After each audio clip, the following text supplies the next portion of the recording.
this video, I'm gonna teach you use of hence and therefore into the sentences.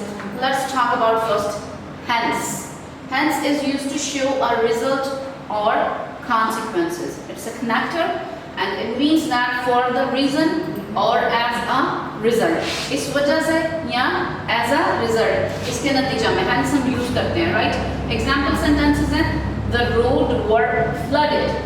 Road flooded थे, hence the match was cancelled.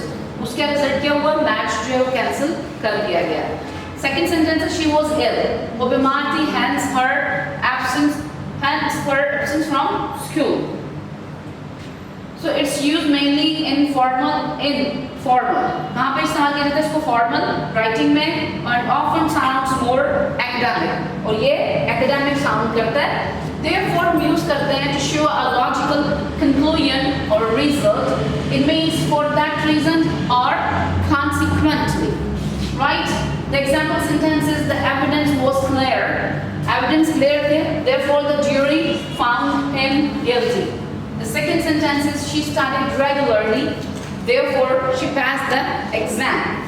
So it's used to connect a reason with its logical result. So use hence or therefore according to the situation where you have to show the result or the reason, use hence, and where you have to tell the consequently, conclusion, and the reason, use therefore.